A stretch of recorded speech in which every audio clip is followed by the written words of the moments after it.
कहानी का ये 25वां भाग देखने से पहले इसके पहले सभी भाग अवश्य देखें।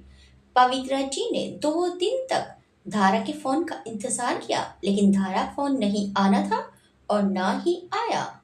अगले दिन अरिजीत को डिस्चार्ज किया जाना था। पवित्रा जी को बिल्कुल चैन नहीं पड़ रहा था। शाम को वो हॉस्पिटल गई थी तो अरिजीत की उतरी हुई सूरत देखकर उन्हें बहुत बुरा लगा था। वहां से लौटकर उन्होंने मुग्धा को अकेले में पकड़ लिया। सुन बेटा, तेरे पास धारा का फोन नंबर है क्या? उन्होंने व्यग्रता दबाते हुए पूछा। नहीं मो, मेरे पास तो नहीं है। लेकिन आपको धारा दी के नंबर की क्या जरूरत पड़ गई? मुग्धा ने आश्चर्य से कहा। अचरज की बात तो थी ही। आखिरकार एक समय ऐसा था कि मून पैलेस में धारा का नाम लेना भी निषेध था। पवित्रा जी बोली, सवाल के बदले सवाल मत कर, मुझे धारा से बात करनी है। तुम हॉस्पिटल फोन करके धारा का नंबर पता करो तो जरा, मुझे बहुत जरूरी बात करनी है। लेकिन आपको धारा दी से क्या बात करनी है? मुग्धा थोड़ा चिढ़कर बोली। पवित्रा ठीक खींच कर बोली, तुम्हें क्या बताऊं, एक बार बात तो हो जाए। फिर वो नर्म पड़ गई और नर्म स्वर में बोली, पहले धारा से बात हो जाए फिर बता दूंगी। मुग्धा बोली, मुझे पूछना पड़ेगा। पवित्रा जी बेसब्र होकर बोली, अभी फोन करके पूछ लो। मुग्धा बोली, अभी? अब इतना समय हो गया, कल पूछ लूंगी। पवित्रा जी मानने के लिए तैयार नहीं थी। अरे, इतनी कोई रात थोड़ी हो गई है, वैसे भी हॉस्पिटल तो 24 आवर्स खुलते हैं। कोई ना कोई तो होगा, अभी मेरे सामने ही फोन मिला लो। मुग्धा ने असमंजस से उनकी तरफ देखा और फिर वहीं सोफे पर बैठकर फोन मिलाने लगी। उधर से जिसने भी फोन उठाया था उसने बताया कि उसे ऐसे किसी को भी यहाँ के डॉक्टर्स और काम करने वाले लोगों का पर्सनल नंबर देने की परमिशन नहीं है। संबंधित व्यक्ति से पूछकर ही उनका निजी नंबर किसी को दिया जा सकता है। कुणाल को पहले ही विश्वास था कि पवित्रा सूर्यवंशी किसी न किसी तरह धारा से संपर्क करने की कोशिश जरूर करेंगी। इसलिए उसने सबको स्पष्ट निर्देश दिए थे कि ऐसे किसी को भी उसका नंबर रिवील नहीं करना है। मना कर दिया। मुग्धा ने फोन काट कर बताया। पवित्रा जी ने चौंक कर कहा, व्हाट, मना कर दिया? लेकिन क्यों? किसी का पर्सनल नंबर देने से मना कर रहे हैं और धारा दी वहां है नहीं, होंगी तो पूछकर बात करवा देंगे। ये सब उस डॉक्टर कुणाल का किया धरा है। मुझसे कह रहा था कि मेरी फियांसी से आपको क्या बात करनी है।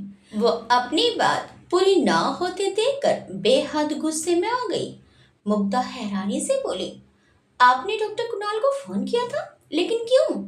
पवित्रा जी को अब बताना पड़ा, धारा से कांटेक्ट करने के लिए। मुग्धा, मैंने उस दिन तुम जो कबीर से बात कर रही थी वो सुन ली थी। अरिजीत को इस डिप्रेशन और निराशा के गर्त में से कोई निकाल सकता है तो वो धारा है। एक बार वो अरिजीत के सामने आ गई तो अरिजीत बिल्कुल ठीक हो जाएगा। लेकिन मॉम, भाई, मतलब धारा दी इसमें क्या करेंगी? उनकी वजह से कैसे ठीक होंगे जबकि वो भाभी की वजह से बीमार पड़े हैं? पवित्रा जी बोलते बोलते खामोश हो गई। वो मुग्धा को क्या ही बताती, सारी बातें तो उसे पता ही नहीं थी और वो चाहती भी नहीं थी कि उसे पता चले। बोलिए मॉम, मुग्धा सब बता दूंगी, तुम किसी तरह धारा का पता लगाओ। उन्होंने अपनी भावनाएं छुपाते हुए कहा। किसका पता लगाना है? रघुवीर साहब अंदर आते हुए बोले। आज वो बहुत खुश थे। अरिजीत इतने बड़े एक्सीडेंट में बाल बाल बच गया था। उसे कोई बहुत गंभीर चोट नहीं आई थी। हाथ और पैर में फ्रैक्चर है, लेकिन वो भी इतना गंभीर नहीं है, वो ठीक हो ही जाना था। वो लोग उसके सर की चोट की वजह से चिंतित थे, लेकिन उसके सर में कोई गंभीर घाव नहीं था। कुछ स्टेसिस लगी थी और हाथ पैर में कई जगह घिसने की वजह से लगी गहरी खरोंच भी वक्त के साथ भर जानी थी। हाँ भाई, आपने बताया नहीं किसका पता लगाना है? उन दोनों को खामोश देखकर रघुवीर साहब बोले। आपके बारे में ही पूछ रही थी, कितनी देर में आएंगे? डिनर का टाइम हो गया। मुग्धा को भूख लग रही थी। उन्होंने अर्थपूर्ण नजरों से मुग्धा को देखते हुए कहा। मुग्धा अपनी मॉम को फौरन रुख बदलते देखकर हैरान रह गई, लेकिन उनकी नजरें देखकर कुछ नहीं बोली। चलिए मैं जरा फ्रेश हो लूं। बेटा तुम डिनर के लिए बोल दो, जब तक वो डिनर सर्व करेंगे तब तक मैं तैयार हो जाऊंगा, कहकर वो वॉशरूम की तरफ चले गए। इधर दार्जिलिंग में धारा अपने रूम से बाहर आई तो बाहर सोफे पर गुमसुम से भानु को बैठे देखकर परेशान हो गई। अपने आप से जूझते हुए उसने भानु को तो भुला ही दिया। उसका उतरा हुआ उदास मुख उसके दिल में टीस सी उठा गया। उसके भाई ने क्या ही देखा है। वो तो फिर भी अपने पिता का लाड दुलार महसूस कर चुकी है, लेकिन भानु को तो होश भी नहीं था। वो तो जानता ही नहीं कि पिता का प्यार क्या होता है। वो तो कितना छोटा था। क्या कर रहे हो बेटा? उसने भानु के पास बैठकर प्यार से उसके गाल से गाल लगाया। तो भानु बोला, कुछ नहीं दीदी, तबीयत ठीक है अब? वो उसे नॉर्मल देखकर खुश हो गया। थारा बोली, मेरी तबीयत को क्या हुआ? ठीक हूँ मैं बिल्कुल। कल उदास थी तुम बहुत। भानु उसका चेहरा देखते हुए बोला, चलो बाहर चलते हैं, गोस्वामी दादा से मिलकर आते हैं। धारा ने उसकी बात का कोई जवाब नहीं दिया। भानु ने बताया, गोस्वामी दादा तो मार्केट गए हैं, थोड़ी देर में आएंगे। तो धारा बोली, तो क्या हुआ, हम लोग वहीं उनका इंतजार कर लेंगे। अब उठो भी। उसने जल्दबाजी मचाते हुए भानु का हाथ खींचा और बाहर निकल आई। बाहर हरियाली के बीच जाकर उसका उखड़ा हुआ मूड ठीक होने लगा। डॉक्टर मृदुल किसी काम से सिलीगुड़ी गए हुए थे। दीदी, अब अरिजीत भैया कैसे हैं? भानु ने हिचकिचाते हुए पूछा। धारा का मुस्कुराता हुआ चेहरा गंभीर हो गया। दादा बात कर रहे थे तो मैंने सुना था अरिजीत भैया का एक्सीडेंट हो गया था ना। वह अपनी बड़ी बहन के होठों से मुस्कान गायब होते देखकर अपराधी भाव से बोला, अब कैसे हैं वो? पता नहीं भाई, धारा ने सूखे मुंह से कहा। दोनों ही चुप बैठे रहे। अरिजीत की बात पर धारा के चेहरे के बदलते रंगों की वजह से भानु ने भी आगे कुछ नहीं पूछा।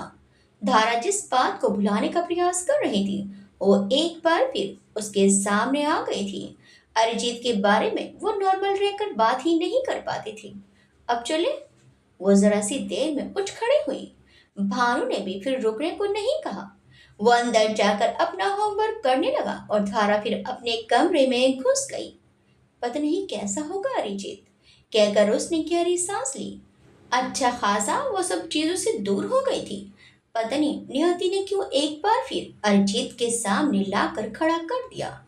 कितने दिनों से उसने एक बार भी कुणाल को फोन नहीं किया।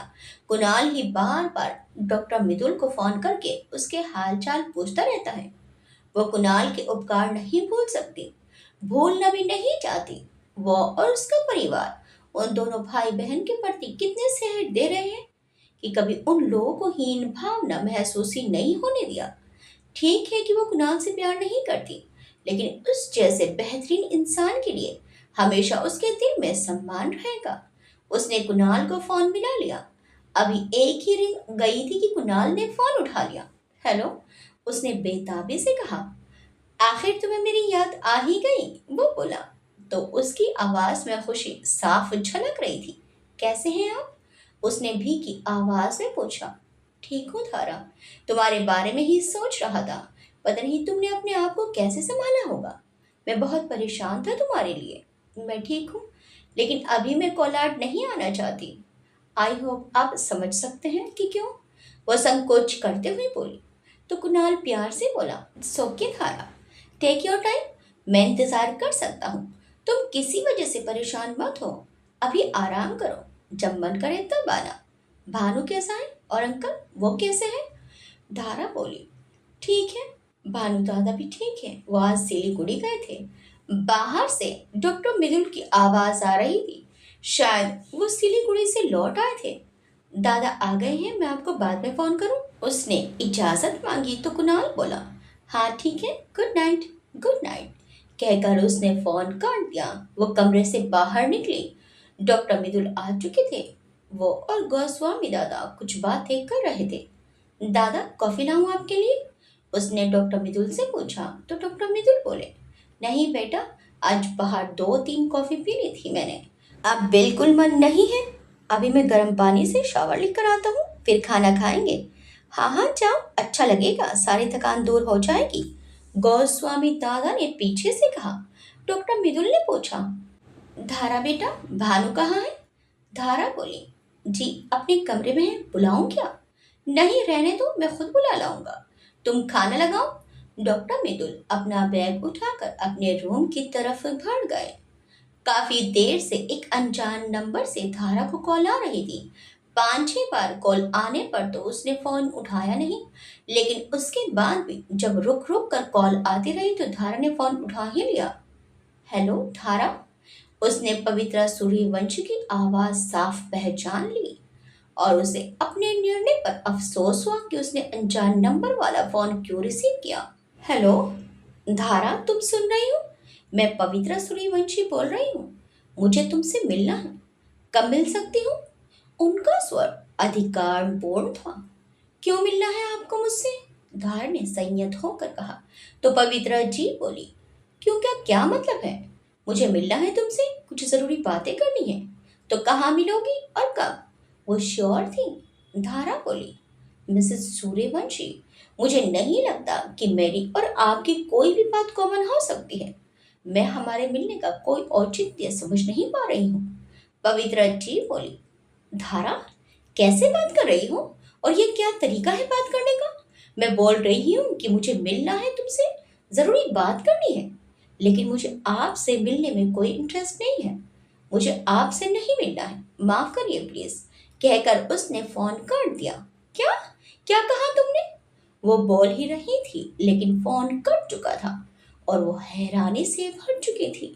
क्या ये धारा ही थी? कैसे बात कर रही थी? कितनी मुश्किल से उसका नंबर जुटा पाई थी, लेकिन उसने तो 1 मिनट नहीं लगाया बात खत्म करने में। ये क्या तरीका है? वह खुद से ही बोले जा रही थी। अब क्या करे वो? जिस नर्स ने उन्हें नंबर दिया था उसने बताया था कि वो डॉक्टर मृदुल की बेटी है और दार्जिलिंग से कोलाड आई थी।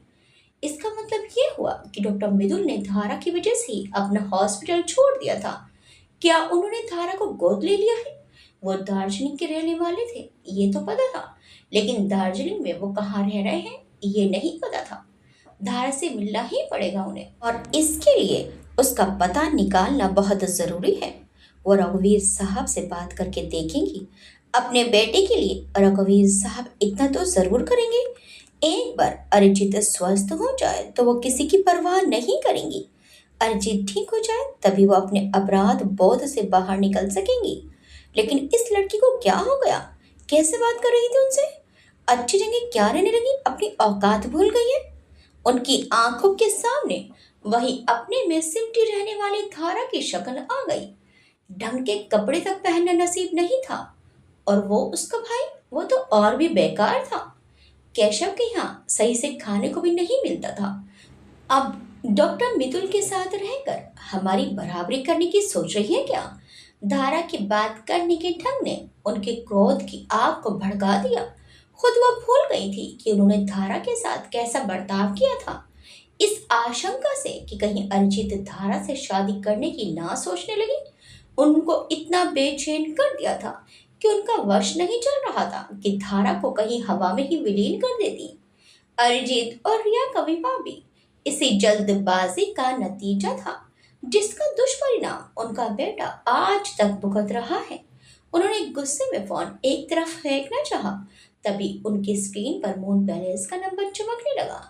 अगले दिन उन्हें वहां पहुंचना था, इसलिए उन्होंने सोचा कि नीतू या रूपाली ने कुछ पूछने के लिए फोन किया है। हेलो, प्रणाम मालकिन। उनके हेलो कहते ही दूसरी साइड से सुरेश ने कहा, हाँ बोलो सुरेश। मालकिन, आज एक रजिस्टर्ड पार्सल आया है छोटे साहब के नाम से। पवित्रा जी ने पूछा, पार्सल? कैसा पार्सल? क्या है पार्सल में? सुरेश बोला, वैसे तो कुछ पेपर्स ही लग रहे हैं मालकिन। उसने कठिन स्वर में कहा, भेजने वाले का नाम नहीं लिखा है? जी लिखा है, रिया मैडम ने भेजा है। वो बोला, किस समय आया? तुम मुझे इतने लेट बता रहे हो? पवित्रा जी गुस्सा होने लगी। जी शाम को आया था, मैं अभी आया तो नीतू ने बताया। साहब को फोन किया था पहले, फिर आपको किया। पवित्रा जी ने पूछा, साहब को क्या बताया? सुरेश बोला, साहब ने फोन नहीं उठाया मालकिन। पवित्रा जी बोली, ओके, हम लोग कल पहुंच जाएंगे। पेपर संभाल कर साहब के स्टडी रूम में रख दो, कहकर उन्होंने फोन काट दिया। अब क्या हुआ? क्या भेजा होगा रिया ने? गई तो चोरों की तरह थी। अब ये सब क्या है? वो पता नहीं कितनी देर तक रिया के बारे में सोचती रही। इधर धारा ने पवित्रा सूर्यवंशी से रुखाई से बात करके तो बात खत्म कर दी थी, लेकिन कहीं ना कहीं उसे बुरा लग रहा था कि उसने इस तरह से बात की। वो खुद से शर्मिंदा थी। उस समय मामी के दुर्व्यवहार से उसका दिल दुखा हुआ था, लेकिन मूल पैलेस का शांत माहौल उसे अच्छा लगा था। उसने तन मन से पवित्रा जी की सेवा भी की थी। वो चाहती थी कि वो इस तरह लाचार ना रहे, इसलिए रोजाना उनके पैरों की घंटों मसाज करती थी। अपने सामने उसने उन्हें थोड़ा बहुत चलाकर भी देखा था। जब 1.5-2 महीने में ही इतना फायदा हुआ था, तो उसे लगता था कि जल्दी ही पवित्रा जी के पैरों में फिर जान पड़ जाएगी और वह खुद ब खुद चलने लगेंगी। लेकिन उनका बदलता रूप देखकर वो हैरान रह गई। उन्होंने उस पर झूठे आरोपों की बारिश कर दी। जो उसने सोचा भी नहीं था, वो सब दोष भी उस पर लगा दिए। क्या ही अंतर था मामी और उनकी क्रूरता में। दीदी, भानु पुकारता हुआ उसके पास आया तो वो अपने ख्यालों से बाहर निकल आई। चलो खाना खा लो, दादा बुला रहे हैं। धारा बोली, आ रही हूँ। दादा आ गए क्या? भानु बोला, हाँ जल्दी आओ ना, मुझे भूख लग रही है। धारा ने मुस्कुराकर भानु को देखा। वो कितना बड़ा बड़ा लगने लगा है और समझदार भी हो गया है। उसने उठते हुए उसका हाथ पकड़ा और उसी के साथ बाहर निकल आई। इधर मुंबई में आज अरिजीत का डिस्चार्ज था। पवित्रा जी उसे किसी भी हालत में कोलार छोड़ने को राजी नहीं हुई थी, इसलिए रघुवीर साहब और सब लोग वून पैलेस ही जा रहे थे। लेकिन उससे पहले एक बार वो डॉक्टर कुलकर्णी से भी मिलना चाहते थे। अरिजीत का पैर और हाथ का फ्रैक्चर तो अभी कुछ समय लेने वाला था और दोबारा इतनी जल्दी आना शायद हो भी नहीं पाता। मेरा फोन कहाँ है? मुग्धा उसका सामान समेट रही थी तो अरिजीत ने पूछ लिया, आपका फोन? आपका फोन तो मुझे नहीं मिला।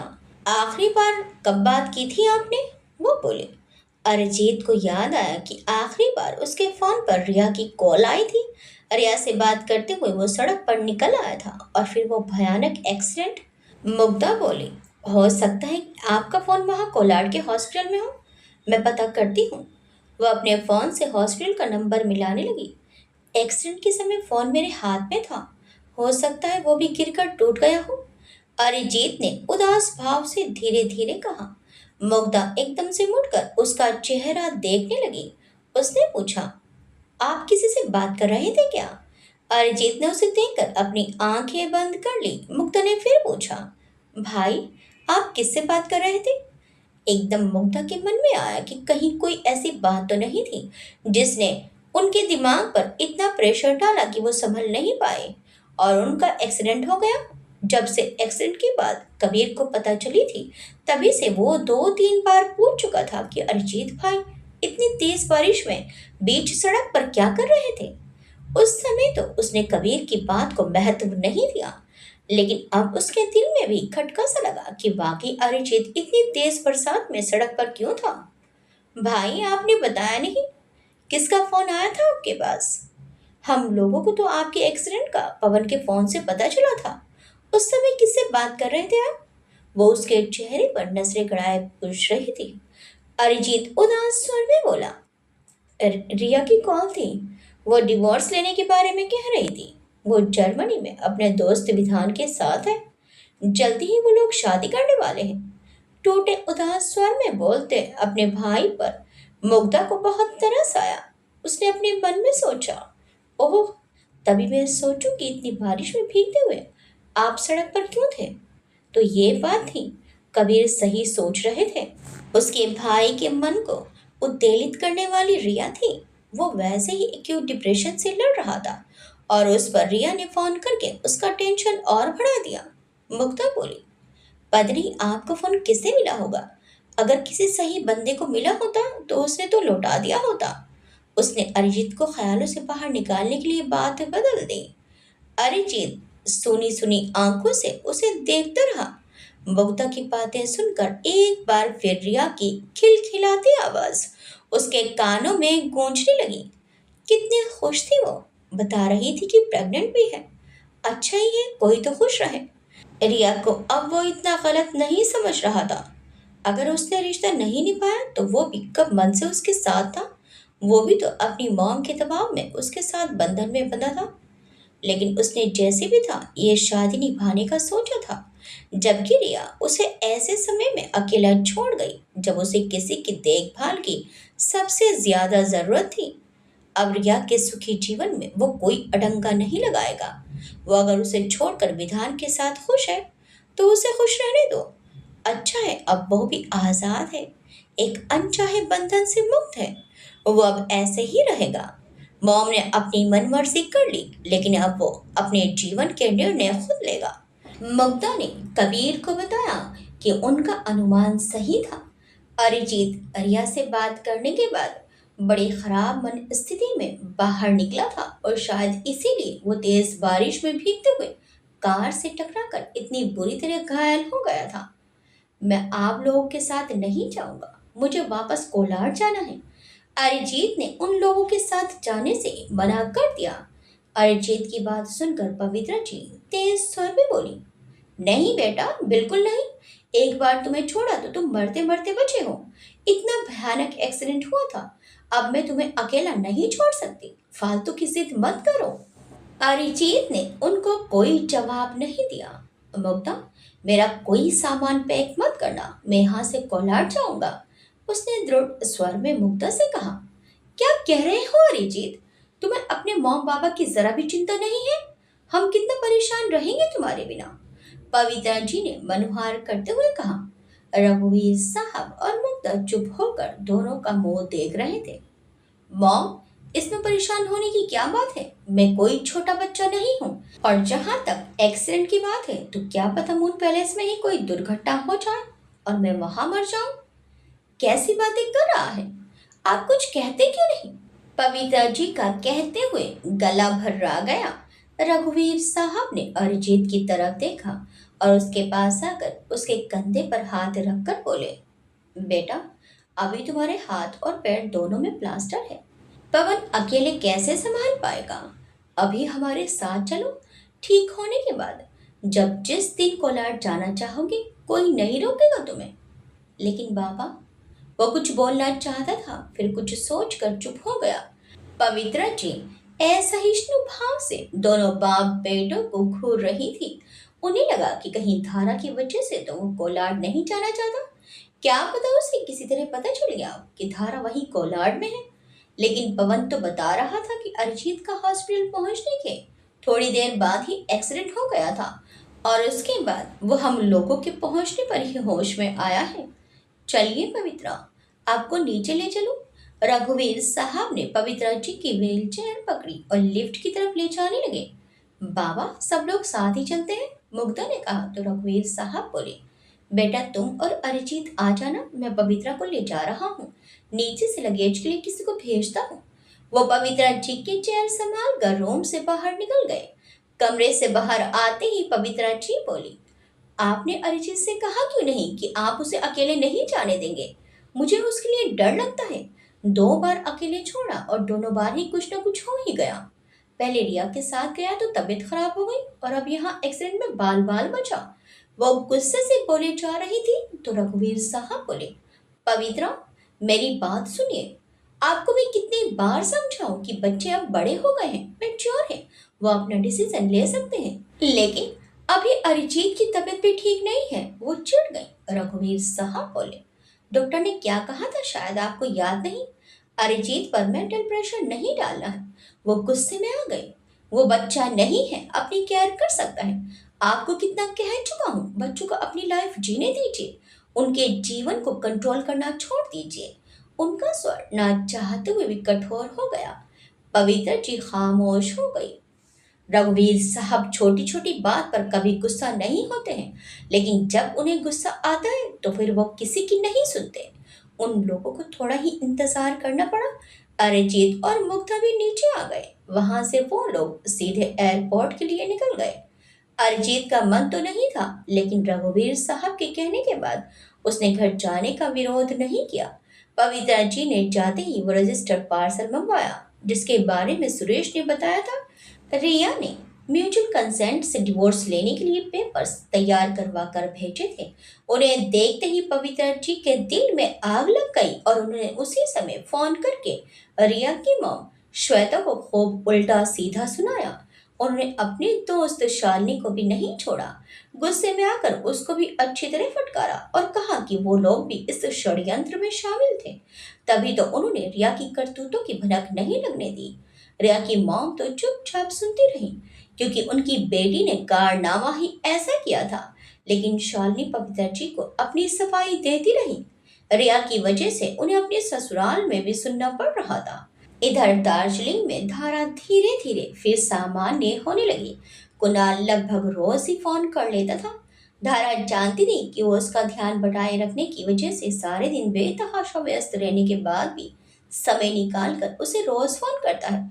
इतने दिन बीत गए थे, लेकिन गलती से भी कभी अरिजीत का नाम उसके होठों पर नहीं आया था।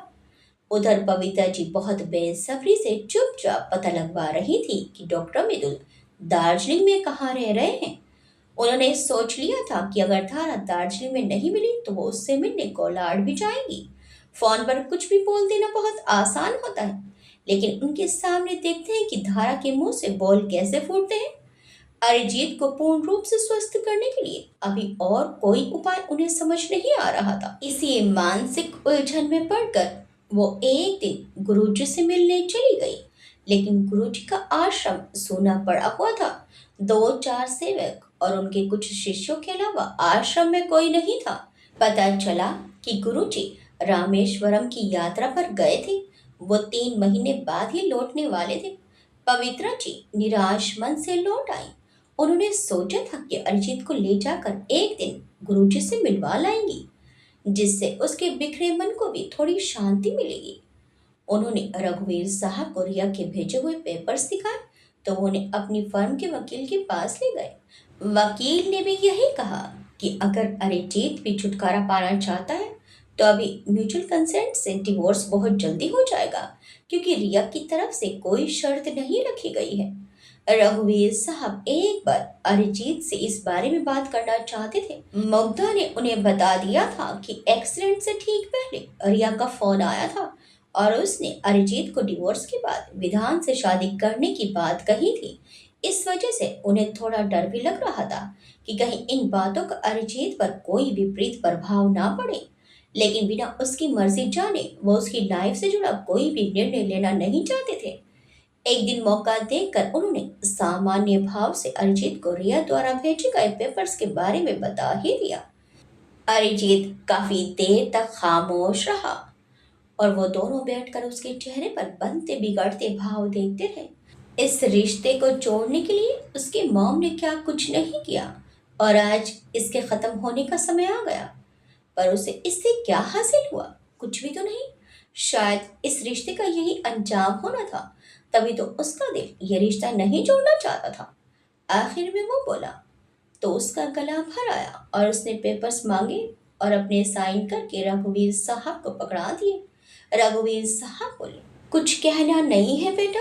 रघुवीर साहब उसकी हालत देखकर उसका हाथ पकड़कर उसके सामने ही बैठ गए। वो भी भावुक हो उठे। सब खत्म हो गया बाबा, वो भरे गले से बोला। कुछ खत्म नहीं हुआ बेटा, तुम्हारा परिवार तुम्हारे साथ है, परेशान मत हो। वो बहुत देर तक उसे अपने गले से लिपटा कर उसके साथ बैठे रहे। इतने प्रयास के बावजूद भी 2 दिन तक अरिजीत पहले की तरह गुमसुम हो गया। इस रिश्ते से आजाद होकर जहां उसे सुकून मिला था, वहीं इस रिश्ते के लिए उसकी मॉम ने उसे कितना प्रेशराइज किया था। जितना दर्द उसने सहा था वो सब उसे याद आ रहा था। मुग्धा, रघुवीर साहब और पवित्रा जी के बहुत प्रयत्न करने के बाद वो कमरे से बाहर आया। शाम के समय वो बहुत देर से लॉन में अकेला बैठा था। लाइट्स जल गई थी और बाहर ठंडा भी काफी हो रहा था, लेकिन उसे कोई होश नहीं था।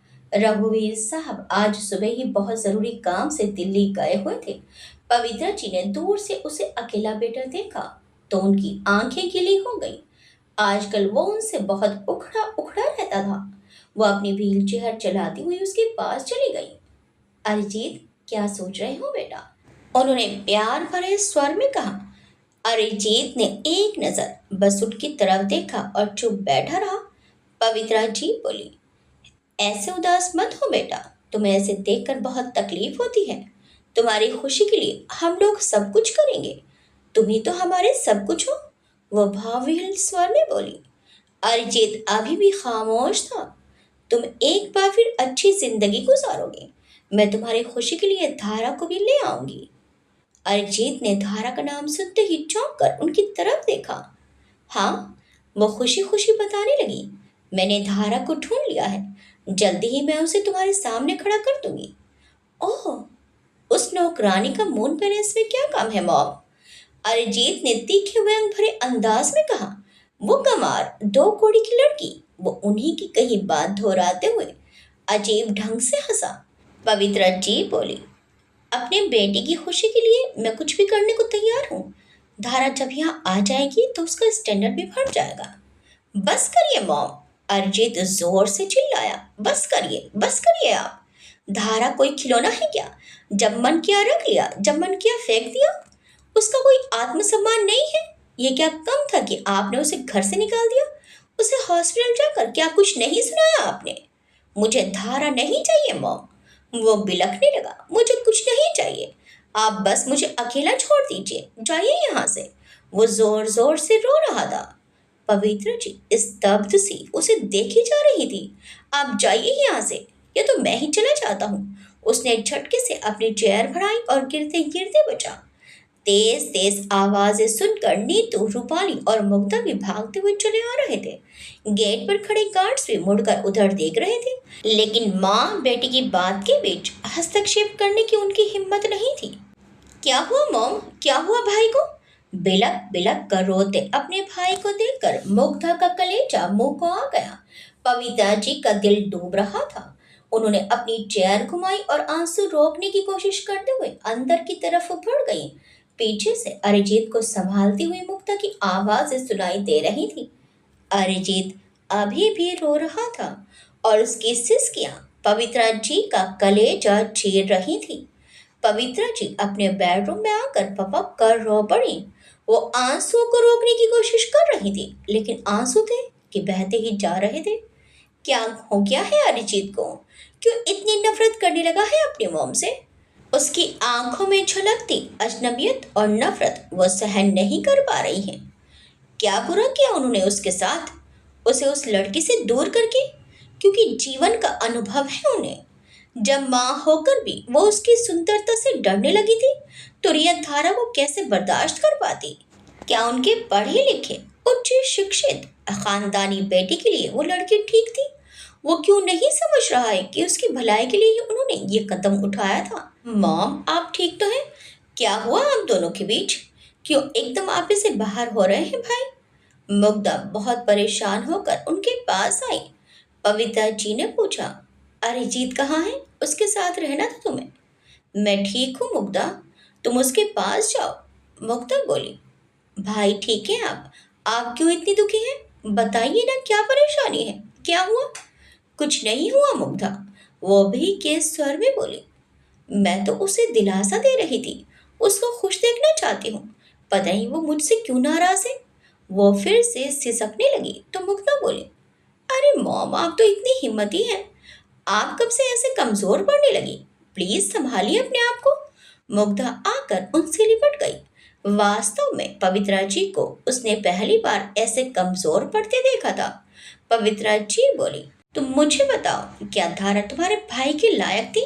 उसके प्यार में पड़ गया, उसे हमारी बराबरी पर लाना चाहता था, उन दोनों भाई बहन को हमारे घर में रखने की जिद कर रहा था। क्या बुरा किया मैंने जो उसे अपने घर से निकाल दिया? ऐसे लोगों का क्या भरोसा, जिस थाली में खाते हैं उसी में छेद करते हैं। उनकी बात सुनकर मुग्धा का स्वर अविश्वास से ऊंचा हो गया। क्या किया आपने? पवित्रा जी को अपने भावों में भरे मुग्धा के हाथों की पकड़ ढीली पड़ गई। क्या किया मैंने? मजबूरन उन दोनों को घर से निकालना पड़ा। नहीं निकालती तो एक दिन वो नौकरानी हमारे सिरों पर नाच रही होती। वो कड़वाहट भरे स्वर में बोली। तो मुग्धा हैरानी से बोली, मुझे विश्वास नहीं हो रहा। कि एक बार फिर रिपीट कर सकती हैं आप कि आपने क्या किया? मुग्धा के चेहरे पर अजीब से भाव थे। पवित्रा जी ने एक बार उसकी तरफ देखा और खामोश रही। आपने सिर्फ धारा को इसलिए निकाल दिया कि भाई उसे पसंद करने लगे थे, लेकिन इसमें धारा की क्या गलती थी मॉम? पवित्रा जी बोली, क्यों गलती क्यों नहीं थी? अगर उसने बढ़ावा नहीं दिया होता तो क्या यूं ही अरिजीत उसके लिए पागल हो रहा था? रिया से शादी से इनकार कर दिया था, बिल्कुल दीवाना हो रहा था। मैं क्या उस नौकरानी को मून पैलेस की मालकिन बनने देती? वह घमंड से बोली। मुग्धा बोली, आपने कभी देखा था धारा को भाई के आगे पीछे घूमते या बात करने की कोशिश करते हुए? यूं ही कुछ भी मत बोलिए। और नौकरानी कैसे थी वो? मत भूलिए कि उसके फादर इंडियन आर्मी में थे, एक सैनिक की बेटी थी वो। पैसे वाली नहीं है तो इतना नीचा सोचेंगे आप उसके बारे में? कैसे सोचे मोम आपकी? और खानदान का क्या? क्या पैसे ही अच्छे संस्कार की गारंटी है? जो बहू आप बड़ी शान शौकत से चुनकर लाई थी उसने क्या किया? किसी दूसरे लड़के से छुप छुप कर मिलती रही और भाई को इतने बुरे हाल में छोड़कर चली गई। मुझे शर्म आ रही है कि आप इस तरह से सोचती हैं। वो ठंडे स्वर में धीमे धीमे बिना आवेश में आई कह रही थी और पवित्रा जी उसकी बातें सुनकर खामोश हो गई थी। आप धारा को बहुत तुच्छ और बेमोल समझती हैं? जाकर देखिए उसे, कितना शानदार व्यक्तित्व है उसका। कुणाल जैसा हैंडसम डॉक्टर उसके लिए पागल है। पूरा स्टाफ उसकी रिस्पेक्ट करता है। मैम मैम कहते वो लोग थकते नहीं हैं। और पढ़े लिखे की क्या बात है? अपने पेरेंट्स की डेथ की वजह से धारा दी और भानु पढ़ नहीं पाए। रिया के संस्कार बताते थे कि वो कितनी कल्चर्ड थी। अपने यहाँ काम करने वालों से बदतमीजी से बात करना, बात बात पर उनकी बेइज्जती करना, उन्हें हीन महसूस करवाना, यही ऊंचे खानदान के संस्कार होते हैं क्या? आप तो ऐसी नहीं थी मॉम। क्या हो गया है आपको? आपने हम दोनों को कभी नौकरों से तू तड़ाक नहीं बोलने दिया, हमेशा उनके प्रति सॉफ्ट रही। अब क्या हो गया है आपको? पवित्रा जी बोली, मैं ऐसा करना नहीं चाहती थी। अरिजीत की जिद ने मजबूर किया था मुझे। वो लड़की किसी तरह से भी अरिजीत के लायक नहीं थी। क्या करती मैं? और अब धारा में कौन सी विशेष बात हो गई जो आप उससे कांटेक्ट करने के लिए परेशान हैं? अब भी न तो उनका खानदान बदला है न उनके माता पिता। अब भी वो उसे गरीब परिवार की बेटी है। वो तीखे चुभते स्वर में बोल रही थी। उसकी बात सुनकर पवित्रा जी बोली, तुम बहुत ज्यादा बोल रही हो। सच कड़वा लगा उन्हें। मैंने ये सब सोचकर नहीं किया था कि अरिजीत को कोई नुकसान हो। मैं तो उसका भला ही चाहती थी। आप उनका भला चाहती तो बिना सोचे समझे रिया जैसी आत्ममुग्ध लड़के से उनकी शादी नहीं करवाती, जिसे अपने अलावा कुछ दिखता ही नहीं था, जो शान शौकत और दिखावे पर मरती थी। वो उदास होकर बोली, हाँ, अब तो सब लोग मेरी ही गलती निकालेंगे। मैं ऐसी माँ हूँ जो अपने बच्चों के लिए बुरा ही सोचती हूँ। वो दुखी हो गई। मैं ये नहीं कह रही हूँ, पर हम कठपुतलियाँ नहीं हैं मॉम। हमारी भी कुछ ख्वाहिशें हैं, कुछ सपने हैं। बच्चों को अपनी इच्छा के हिसाब से चलाना छोड़ दीजिए। उनकी जिंदगी के कुछ निर्णय उन्हें लेने दीजिए। क्या आपको अपने बच्चों पर बिल्कुल भी भरोसा नहीं? हम अपना अच्छा बुरा सोच सकते हैं मॉम। वो बोलते बोलते थक गई थी। पवित्रा जी भी बिल्कुल खामोश बैठी हुई थी। मैं भाई को देखकर आती हूँ, कहकर वो वहां से उठकर बाहर आ गई। अब उसे सारी कड़ियां जुड़ती नजर आ रही थी। धारा की तारीफ मॉम खुद भी करती थी। फिर उसके हॉस्टल जाते ही ऐसा क्या हुआ था कि मॉम ने बिना कुछ सोचे धारा को घर से निकाल दिया था? यहाँ तक कि उसका घर में नाम लेना भी मना था। वो तो धारा से नफरत ही करने लगी थी। लेकिन मुग्धा को उसके साथ रहते हुए कभी महसूस ही नहीं हुआ कि वो कोई ऐसी वैसी लड़की है। हमेशा अपने में सिमटी वो अपने काम से काम रखती थी और स्वाभिमानी इतनी कि मुग्धा के खरीदे महंगे कपड़े लेने से इनकार कर दिया था। हो सकता है कि भाई उसे पसंद करते हो, लेकिन धारा दी जैसी लड़की को कौन नहीं पसंद करेगा? इतनी खूबसूरत होने के बावजूद उनमें अपनी सुंदरता को लेकर जरा भी घमंड नहीं था। कितने सिंपल तरीके से रहती थी। रिया तो कहीं से भी उनकी बराबरी नहीं कर सकती थी। अब समझ में आ रहा है कि अरिजीत भाई अपनी शादी में इतने उखड़े हुए क्यों थे। रात में रघुवीर साहब घर लौटे तो घर का वातावरण उन्हें बहुत शांत सा लगा। पवित्रा जी बिना खाना खाए ही सोने चली गई थी। मुग्धा भी अपने कमरे में बंद थी। वो भी बहुत ज्यादा थक गए थे। अरिजीत की वजह से वो बाहर कहीं नहीं जा रहे थे और जा भी रहे थे तो रात तक लौट कर आ जा रहे थे। इसलिए जल्दी जल्दी काम निपटाने में ज्यादा थकान हो जा रही थी। वो भी रात में जल्दी सो गए। क्या हुआ आपको? तबीयत तो ठीक है, ऐसे चेहरा क्यों उतरा हुआ है? रघुवीर साहब ने नाश्ता करते हुए पवित्र जी के चेहरे की तरफ देखकर कहा। मुग्धा ने अपनी नजरें उठाकर अपनी मॉम को देखा और खामोशी से अपना नाश्ता करने लगी। कुछ नहीं, कल थोड़ी तबीयत ठीक नहीं थी, जल्दी सो गई थी, इसलिए आपको ऐसा लग रहा होगा। वो आंखें झुकाकर बोली। रघुवीर साहब थोड़ी देर उन्हें ध्यान से देखते रहे, फिर अपना नाश्ता करने लगे। आज उनकी एक फैक्ट्री के कुछ एम्प्लॉयज रिटायर हो रहे थे, उनके लिए एक फेयरवेल पार्टी रखी गई थी, इसलिए उन्हें भी जल्दी जाना था। नाश्ते के बाद मुग्धा अरिजीत के रूम में चली गई और उससे हल्की फुल्की बातें करने लगी। थोड़ी देर में पवित्रा जी भी वहां चली आई। अरिजीत मुग्धा की बातों पर हल्के से मुस्कुरा रहा था, लेकिन पवित्रा जी पर नजर पड़ते ही उसकी मुस्कान बुझ गई। वो मुंह फेर कर दूसरी तरफ देखने लगा। पवित्रा जी के दिल पर ठेसी लगी। उनकी एक एक बात मानने वाला और उनसे इतना प्यार करने वाला बेटा अब उनकी शक्ल भी नहीं देखना चाहता है। मुग्धा, मेरे कमरे में आओ, कुछ बात करनी है। नरमी से कहकर वो अपने रूम की तरफ मुड़ गई। मुग्धा को अपनी मॉम पर बहुत तरस आया। जो भी हुआ था उसे वो भी तो भुगत रही थी। मुग्धा बोली, भाई मैं अभी आई। वो उठकर बाहर निकल आई।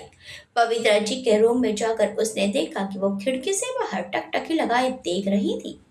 उसकी आहट सुनकर वो मुड़ी और उससे बोली, मुग्धा, मैं सब कुछ ठीक करना चाहती हूँ बेटा, मैं क्या करूँ? मुग्धा उनकी विवशता देखकर चुप हो गई। हमेशा उन्हें मजबूती से अपनी बात मनवाते हुए देखा था, कभी इस तरह वो असहाय महसूस करेंगी ये सोचा भी नहीं था। मॉम, वो आगे बढ़कर उनके पास बैठ गई। आप कुछ भी मत करिए, सब कुछ वक्त पर छोड़ दीजिए, जो भी होता है होने दीजिए। लेकिन मैं तुम्हारे भाई को ऐसे दुखी नहीं देख सकती, कहकर वो सिसकने लगी। वो कभी नहीं रोया, बचपन में कभी चोट लगने पर रोया होगा, उसके बाद कल शाम उसे इसे रोते देखा है मैंने। मुग्धा बोली, मॉम परेशान मत होइए, अच्छा है रो लिए। कितने दिनों बाद उनके मन में दबा हुआ गुब्बार निकला है, उनका दिल भी हल्का हो गया होगा। पवित्रा जी बोली, मैं उसकी जिंदगी में खुशियां देखना चाहती हूँ, फिर इसके लिए चाहे धारा के आगे हाथ जोड़ने पड़े।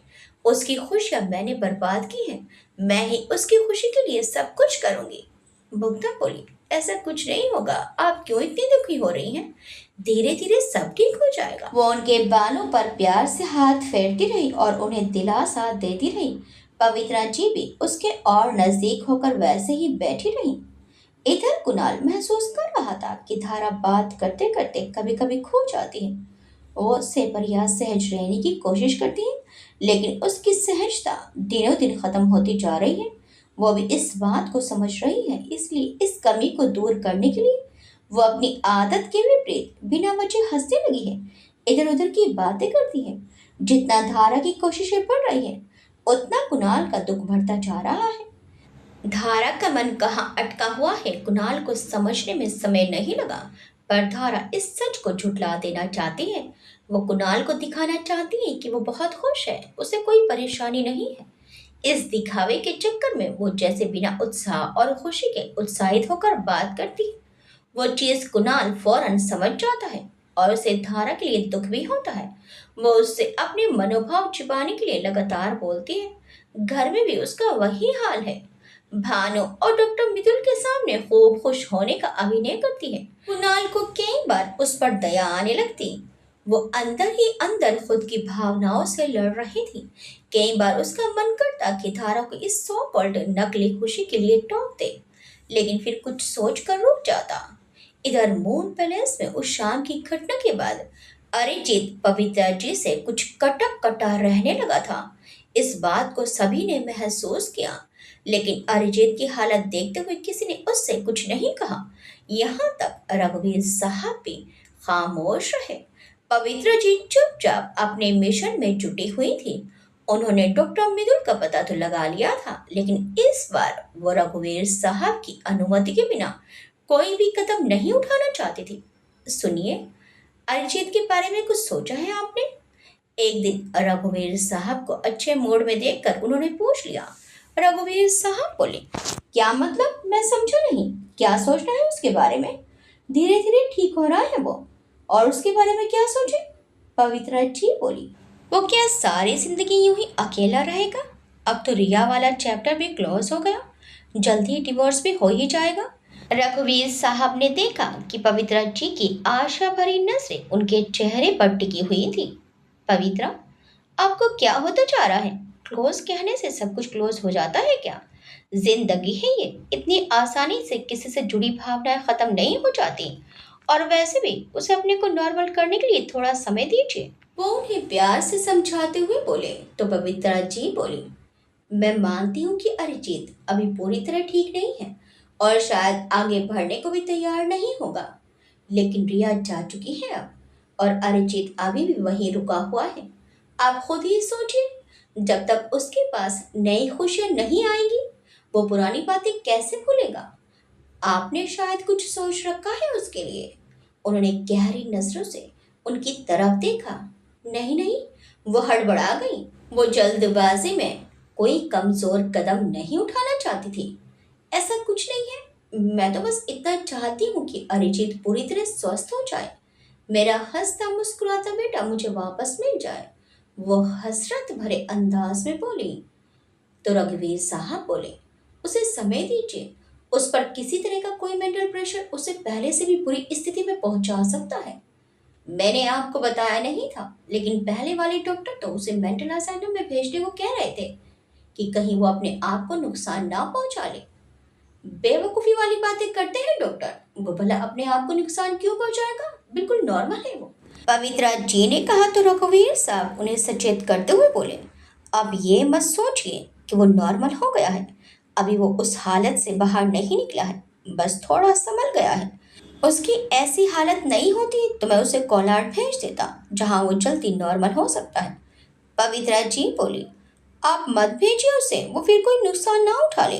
रघुवीर साहब उन्हें समझाते हुए बोले, पवित्रा, भगवान पर विश्वास रखिए, कुछ भी बुरा नहीं होगा। पवित्रा जी ने बोलना चाहा, लेकिन रघुवीर साहब दर्द स्वर में बोले, कोई लेकिन वेकिन नहीं, ज्यादा मत सोचिए, थोड़ा समय लगेगा लेकिन सब कुछ ठीक हो जाएगा। कहकर वो उठकर बाहर निकल गए। अब वो कोई भी ऐसा काम नहीं होने देंगे जिससे अरिजीत पर जरा सा भी मेंटल प्रेशर पड़े। पवित्रा जी ने गहरी सांस ली। आज तो बात खत्म हो गई, लेकिन वो अपनी कोशिश नहीं छोड़ेंगी। वो बहुत ज्यादा इंतजार नहीं कर सकती, क्योंकि देर करने से कहीं धारा की शादी डॉक्टर कुणाल से ना हो जाए। नहीं नहीं, वो ऐसा नहीं होने देंगी। उस दिन के बाद उन्हें फिर कई बार रघुवीर साहब को मनाने का अपना प्रयास नहीं छोड़ा। अरिजीत के कोलार जाने से पहले वो धारा को मना लाना चाहती थी। मुग्धा से बातों के बाद उनके मन में धारा के लिए पल रही नफरत कुछ कम हुई थी। उन्हें ये एहसास हो गया कि वास्तव में अगर धारा की तरफ से जरा भी प्रोत्साहन होता तो वो अरिजीत को रोक नहीं पाती। और अरिजीत भी अगर अपनी माँ से इतना प्यार नहीं करता होता तो शायद रिया के साथ बनने के लिए तैयार नहीं होता। वो रिया को शुरू से ही पसंद नहीं करता था। कबीर आजकल मुग्धा को आगे और पढ़ाई करने के लिए मना रहा था, लेकिन मुग्धा मून पैलेस के हालात देखकर कहीं बाहर जाने का फैसला नहीं कर पा रही थी। कैसे चले जाओ, मॉम भाई को अकेले संभाल नहीं पाएंगी। वो विवश होकर बोली तो कबीर बोला, अकेले क्यों संभालना है, इतने लोग तो हैं घर में। दोनों के ही मूड स्विंग्स होते रहते हैं, बाबा घर में होते नहीं हैं। ऐसे में और लोग थोड़ा ना संभाल पाएंगे।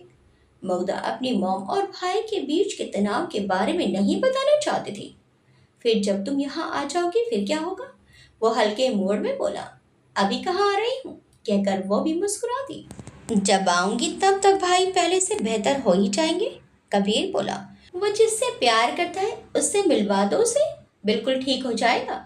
मुग्धा बोली, लेकिन धारा और डॉक्टर कुणाल विवाह करने वाले हैं। तो कबीर बोला, मुग्धा, पता नहीं, मैं तो धारा से मिला नहीं हूँ, पर मुझे लगता है कि अरिजीत का प्यार एक तरफा तो नहीं। वो लड़की भी अरिजीत को चाहती है। वो गंभीर था। मुग्धा ने चौंक कर पूछा, ऐसा कैसे कह सकते हैं आप? वो बोला, बस मुझे ट्यूशंस होते रहते हैं, कहकर वो जोर से हंस दिया। सही है, आप पहले कह रहे थे कि भाई धारा को प्यार करते हैं और अब कह रहे हैं कि धारा भी भाई को प्यार करती है। कबीर बोला, अपने भाई की हालत देखी थी तुमने? बेहोशी में धारा धारा रट रहा था। बिना बात कोई किसी का नाम क्यों लेगा, तुम बताओ। मुग्धा ने बस हूँ कहा। क्या हूँ? वो उसे छेड़ रहा था। चलिए ठीक है, आपकी बात ही सही है, वो बोली। वो कबीर को धारा और अरिजीत के बारे में बताना चाहती थी, लेकिन फिर उसे ये भी बताना पड़ता कि धारा को घर क्यों छोड़ना पड़ा।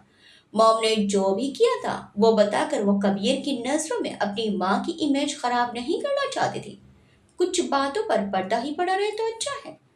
कुछ दिनों तक कोशिश करते रहने के बाद आखिर पवित्रा जी रघुवीर साहब को इस बात के लिए राजी करने में सफल हो ही गई कि वो एक बार अरिजीत की जिंदगी में प्यार लाने का प्रयास करेंगे। रघुवीर साहब को ये तो पता था कि पवित्रा जी अरिजीत की शादी से पहले कह चुकी थी कि वो उस नौकरानी को मून पैलेस की बहू बनाना चाहता है, लेकिन बहुत सारी बातें पवित्रा जी ने उन्हें पता नहीं चलने दी थी।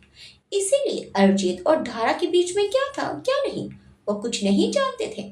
ममता भी बहुत सी बातों से अनभिज्ञ थी।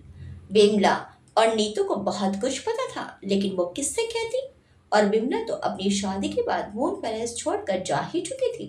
बातों बातों में बहुत देर भूमिका बनाने के बाद एक दिन उन्होंने रघुवीर साहब के सामने धारा जैसी सीधी सादी लड़की को अरिजीत की जिंदगी का हिस्सा बनाने की इच्छा जताई तो रघुवीर साहब बोले, लेकिन वो तो यहाँ से चली गई है और अब पता नहीं कहाँ होगी। पवित्रा जी बोली, वो कहाँ है ये मैंने पता लगा लिया है, उसकी टेंशन मत लीजिए। क्या पता उसकी शादी हो गई हो तो। रघुवीर साहब बोले तो पवित्रा जी बोली, नहीं, अभी उसकी शादी नहीं हुई है। वो डॉक्टर मिदुल के साथ उनकी बेटी की तरह रह रही है। कौन डॉक्टर मिदुल? यहाँ जो हॉस्पिटल में थे? वो चौंक गए। जी वही। धारा और उसके भाई को उन्होंने गोद ले लिया है, पवित्रा जी ने बताया। आपने पहले ही सारी इंफॉर्मेशन निकाल रखी है। उन्होंने गहरी नजरों से पवित्रा जी की तरफ देखा तो पवित्रा जी बोली, बेटे की खुशी के लिए मेहनत तो करनी ही पड़ेगी। रघुवीर साहब बोले, लेकिन अरिजीत को कैसे राजी करेंगी आप? अपनी तरफ से भरसक प्रयत्न करूंगी। अरिजीत की खुशी के लिए उसे इस उदासी और डिप्रेशन से निकालना ही पड़ेगा, वो पूरे विश्वास से बोली। और धारा, क्या वो तैयार होगी एक डिवोर्सी लड़के से विवाह के लिए? वो आशंकित थे। बात करते हैं, धारा को मनाने के लिए उससे मिलने जाऊंगी, वो बोली। उनके मन में अभी भी यही था कि इतने ऊंचे खानदान में विवाह की बात पर ना तो धारा है और ना ही डॉक्टर मिथुन मना कर पाएंगे। और वैसे भी धारा कौन से डॉक्टर मिथुन की सगी बेटी है? उनके लिए तो अच्छा ही है कि धारा की अच्छे घर में शादी हो जाए। अगर वो लोग चाहेंगे तो वो उसके भाई की जिम्मेदारी लेने को भी तैयार हो जाएंगी। क्या ही फर्क पड़ता है, इस घर में इतने ढेर सारे लोगों में एक इंसान बढ़ भी जाएगा तो क्या फर्क पड़ेगा। अब उन्हें समय निकाल कर जल्दी से जल्दी धारा से मिलना था। वो उन्हीं कोशिशों में जुट गई। उन्हें जल्दी से जल्दी दार्जिलिंग जाना था। उन्हें पता था कि धारा उन्हें इनकार नहीं कर पाएगी। इधर दार्जिलिंग में आज सुबह से ही डॉक्टर मिदुल को अपनी तबीयत ठीक नहीं लग रही थी। पेट में भारीपन और कुछ अजीब सा महसूस हो रहा था। धारा और भानु परेशान ना हो जाए, इसीलिए वो चुपचाप उठकर डॉक्टर के पास चले गए। गोस्वामी दादा साथ में थे। वहां मौजूद डॉक्टर ने जब बताया कि कोई सीरियस बात नहीं है, डाइजेशन की वजह से कुछ दिक्कत हो रही है और कोई गंभीर बात नहीं है, वो वहां से लौटकर अभी घर में घुस ही रहे थे कि किसी ने पीछे से आवाज लगाई। डॉक्टर मिथुन ने मुड़कर देखा तो उनका चेहरा उतर गया। रघुवीर सूर्यवंशी की पत्नी पवित्रा सूर्यवंशी जी कार से उतरकर उनकी तरफ आ रही थी। ड्राइवर ने उनकी व्हील चेयर अवाक खड़े डॉक्टर मिदुल के सामने खड़ी की और वापस मुड़कर कार की तरफ चला गया, जैसे कि उसे निर्देश मिले थे। वह कुछ मिठाई और गिफ्ट लेकर लौटा तो डॉक्टर मिदुल ने हाथ के इशारे से कड़ाई से मना कर दिया। पवित्रा जी के आदेश पर वो वापस लौटकर गाड़ी में बैठ गया। कैसे हैं आप? वो मुस्कुराई तो डॉक्टर मिदुल का चेहरा सख्त हो गया। जी कहिए, कैसे आना हुआ आपका? वो रूखे होकर बोले तो पवित्रा जी बोली, क्या हुआ, पहचाना नहीं आपने? डॉक्टर मिदुल रूखे स्वर में ही बोले, मिसेज पवित्रा सूर्यवंशी, मैं आपको बहुत अच्छी तरह पहचानता हूँ। अब आपको हमसे क्या काम पड़ गया? कौन सी जरूरत आ गई? बस ये जानना चाहता हूँ। डॉक्टर मिदुल, मैं आपसे मिलने आई हूँ। क्या मुझे अपने घर में नहीं बुलाएंगे? उन्होंने विनम्र स्वर में कहा। अब डॉक्टर मितुल मजबूर हो गए। वो इतने भी बदलिहाज नहीं थे कि किसी का अपमान करके उसे अपने घर से भगा दे। आइए, उन्होंने कह तो दिया, लेकिन उनका अंदाज वैसा ही रूखा सूखा था। उनकी तसल्ली की एक वजह यह भी थी कि धारा वहां नहीं थी। वो जानकी के साथ मार्केट गई थी और भानु भी अपने स्कूल में था। पवित्रा सूर्यवंशी जी अपनी व्हीलचेयर खुद चलाती हुई उनके छोटे से घर के लिविंग रूम में पहुंच गई। डॉक्टर मितुल पानी लेने किचन में चले गए और वो इधर उधर आंखें घुमाकर घर का निरीक्षण करने लगी। 3 कमरों का छोटा सा घर था, लेकिन अच्छी तरह संवरा हुआ था। घर की सजावट में वहां रहने वालों की सुरुचि संपन्नता झलक रही थी। हालांकि मून पैलेस के सामने ये बहुत ही साधारण सा था। लीजिए, डॉक्टर मितुल पानी रखकर सामने ही बैठ गए। अब बताइए किस काम से आई हैं आप? वो सपाट चेहरा लिए बोले। पवित्रा जी ने गिलास उठाकर 2 घूंट पानी पिया और फिर उनकी तरफ देखा। अपनी सीधी शांत जिंदगी में उनके आने से पैदा हुआ तनाव डॉक्टर मितुल के चेहरे से साफ झलक रहा था। मुझे धारा से मिलना है, उन्होंने साफ शब्दों में कहा। क्यों? वो गुस्से में आ गए। ये मैं धारा को ही बताऊंगी, उन्होंने भी 2 टूक कहा। धारा यहाँ नहीं है, इसलिए आप उससे नहीं मिल सकते। डॉक्टर मितुल, आप झूठ बोल रहे हैं। आपको क्या लगता है कि मैं हजारों मील बिना बात ही दौड़ी चली आई हूँ? मुझे पता है कि धारा आपके साथ रहती है। मुझे उससे बहुत जरूरी बात करनी है, पवित्रा जी ने दृढ़ स्वर में कहा। क्यों? और कितना भला बुरा कहना रह गया है? उसके मन को ठेस पहुंचाने के लिए और कितनी गालियां और डांट बची हैं? जो कुछ आप कह चुकी हैं उसके बाद भी कोई गुंजाइश रह जाती है बात करने की? जाइए यहाँ से, धारा आपसे नहीं मिलेगी। वो गुस्से से तमतमा कर बोली। ये फैसला धारा को ही करने दीजिए तो अच्छा है, पवित्रा सूर्यवंशी जी ने ठंडे स्वर में कहा। डॉक्टर मृदुल बोले। क्यों? धारा क्या फैसला करेगी? मैं उसका अभिभावक हूँ। मैं नहीं चाहता कि आप धारा से मिले और एक बार फिर उसे दुख के उसी दलदल में धकेल दें। वो गुस्से में आ गए। मेरा यकीन कीजिए, ऐसा कुछ नहीं होगा। पुरानी बातें भूल जाइए। मैं धारा की खुशियां लौटाना चाहती हूँ, उसे दुख देना नहीं चाहती। वो बिना आवेश में आए शांत होकर बात कर रही थी, पर डॉक्टर मृदुल गुस्से में बोले। मैं आपका यकीन क्यों करूं? जब जब आप लोग धारा के करीब आए हैं, उसे दुख ही दिया है। वो अब अपने जीवन में आगे बढ़ गई है, वो भी आपसे बर्दाश्त नहीं हो रहा। आ गई फिर से उसे परेशान करने। वह उठकर कमरे में टहलने लगे।